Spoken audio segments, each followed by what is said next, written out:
নমস্কার বন্ধুরা, তথ্যমিত্র ইউটিউব চ্যানেলের পক্ষ থেকে আপনাদের সবাইকে স্বাগত। আজকে এই ভিডিওতে আমরা আলোচনা করব অত্যন্ত গুরুত্বপূর্ণ একটি খবর সম্পর্কে, এবং যেটি হচ্ছে শেখ হাসিনা বাংলাদেশের প্রাক্তন প্রধানমন্ত্রীর ফাঁসির সাজা। বাংলাদেশের ইতিহাসে সবচেয়ে দীর্ঘ সময় ধরে দায়িত্ব পালনকারী প্রধানমন্ত্রীর ফাঁসির সাজা কিন্তু ঘোষণা করা হয়েছে, এবং সেই সংক্রান্ত পুরো ডিটেলে আলোচনা করব। সম্পূর্ণভাবে ভিডিওটি দেখতে থাকুন।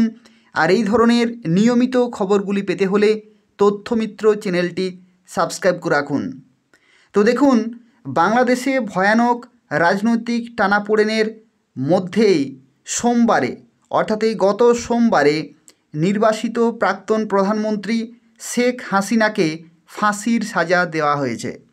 আন্তর্জাতিক অপরাধ ট্রাইব্যুনাল প্রাক্তন প্রধানমন্ত্রী শেখ হাসিনাকে মৃত্যুদণ্ড দিয়েছে, এবং অভিযোগ 2024 সালের জুলাই আগস্টে দেশ জুড়ে যে ছাত্র আন্দোলন হয়েছিল সেই আন্দোলনের উপর সরকারি দমন পীড়নে তার সরাসরি ভূমিকা ছিল। সেই সময়কার কয়েক সপ্তাহের ভয়াবহ উত্তেজনা, গুলিবর্ষণ আর নৃশংসতার উপর ভিত্তি করে 4টে মামলার মধ্যে প্রথম মামলার রায় ঘোষণা হয়। তার বিরুদ্ধে 1400 খুনের অভিযোগ আনা হয়েছে। ভারত এই ঘোষণার পর বলেছে এই ফাঁসির ঘোষণার বিষয়টি ভারতের নজরে এসেছে। শেখ হাসিনা দিল্লিতে আছেন, অর্থাৎ বাংলাদেশের প্রাক্তন প্রধানমন্ত্রী শেখ হাসিনা তিনি কিন্তু দিল্লিতেই আছেন, এবং আগেও 1975 সালে শেখ মুজিবুর রহমান সহ তার গোটা পরিবারকে খুন করার পরেও শেখ হাসিনা ভারতে ছিলেন বহুদিন। ট্রাইব্যুনালের রায়ে বলা হয়েছে যে 5টা অভিযোগেই হাসিনা কিন্তু দোষী।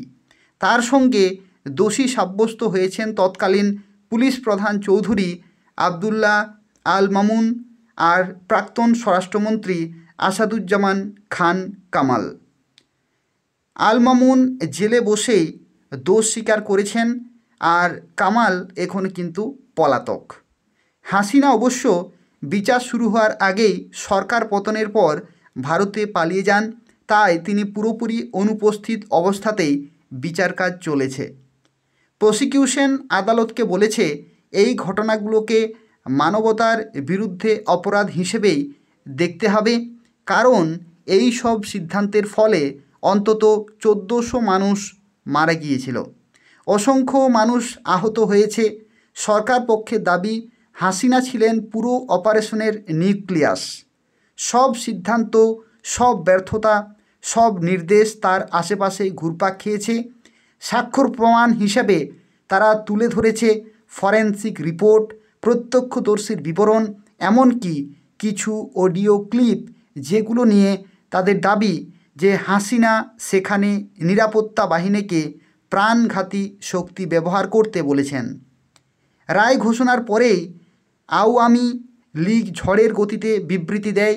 ঘণ্টাখানেকের মধ্যে হাসিনার নামে এক লম্বা বিবৃতি প্রকাশ হয়, এবং সেখানে হাসিনা সম্পূর্ণভাবে রায় খারিজ করে দিয়েছেন।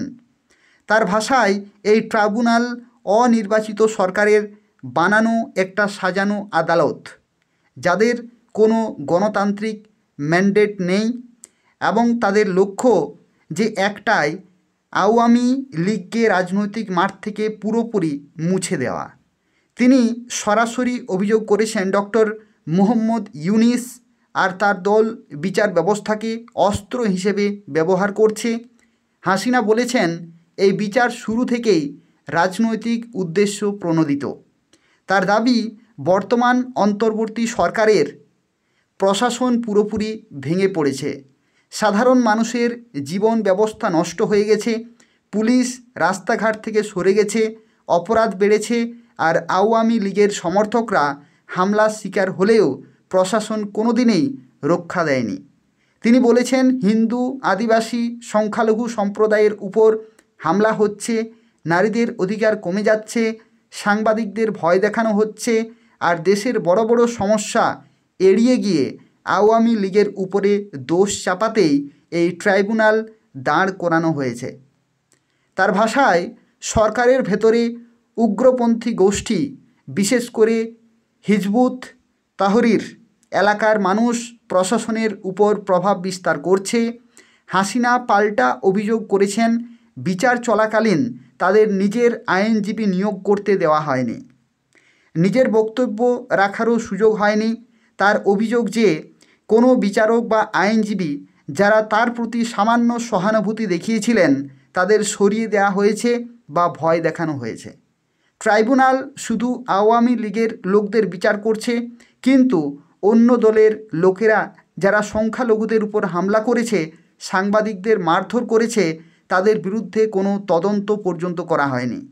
তিনি 1971 এর যুদ্ধাপরাধ ট্রাইব্যুনালের কথাও টেনে বলেন, যেভাবে তখন রাজনৈতিক প্রতিহিংসা হয়েছিল আজও তাই করা হচ্ছে।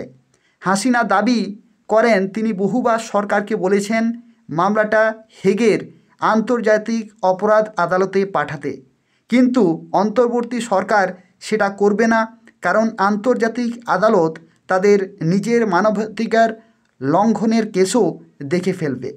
হাসিনা নিজের সরকারকে রক্ষা করে বলেছেন, মানবাধিকার, উন্নয়ন, গণতন্ত্র সব ক্ষেত্রেই তার সরকারের রেকর্ড খুবই শক্তিশালী ছিল।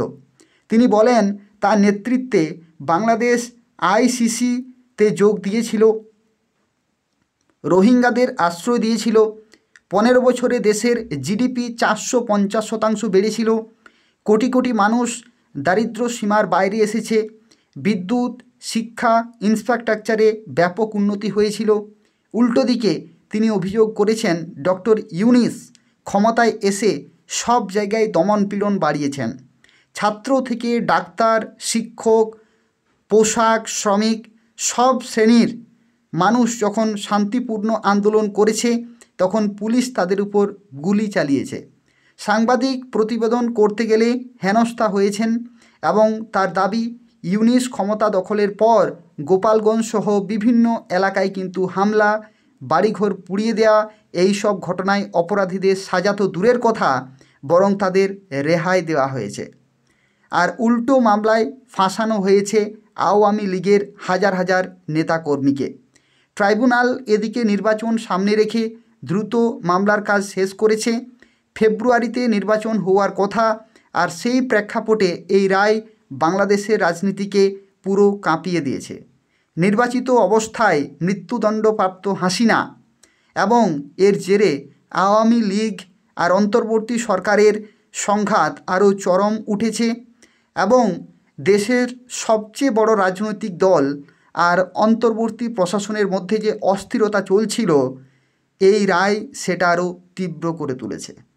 তো এই হচ্ছে অত্যন্ত গুরুত্বপূর্ণ একটি খবর বাংলাদেশের জন্য, এবং শুধুমাত্র বাংলাদেশ নয়, তার সাথে সাথে প্রত্যক্ষ এবং পরোক্ষভাবে কিন্তু ভারতও কিন্তু জুড়ে রয়েছে। তার কারণ হচ্ছে বর্তমানে শেখ হাসিনা কিন্তু ভারতেই আছেন এবং ভারতেই তিনি কিন্তু আশ্রয় নিয়েছেন এবং নিরাপদ জায়গা তিনি কিন্তু বেছে নিয়েছেন ভারতকেই। এবং দেখা যাক তার এই যে মৃত্যুদণ্ড রায়, এই রায় কতদূর কী হচ্ছে সেটাই কিন্তু দেখার বিষয়। তার কারণ হচ্ছে ভারতের ইতিহাসে সবচেয়ে দীর্ঘ সময় ধরে দায়িত্ব পালনকারী প্রধানমন্ত্রী শেখ হাসিনার ফাঁসির সাজা যে এটা রাজনৈতিক দিক থেকে জড়িত নাকি সত্যি কি, সেটাই কিন্তু প্রমাণিত হতে চলেছে খুব শীঘ্রই। দেখা যাক, নতুন নতুন আরও খবর আসবে, সেগুলো আমি আপনাদের জানিয়ে দেব। তো সেক্ষেত্রে এই ধরনের খবরগুলি নিয়মিত পেতে হলে তথ্যমিত্র চ্যানেলটি অবশ্যই সাবস্ক্রাইব করে রাখুন। এই তথ্যমিত্র চ্যানেল থেকে এই প্রাক্তন প্রধানমন্ত্রী শেখ হাসিনা সংক্রান্ত যা কিছু নতুন নতুন খবর আসবে সেগুলো আমি আপনাদের জানিয়ে দেব। অবশ্যই চ্যানেলটি সাবস্ক্রাইব করে রাখুন। ধন্যবাদ।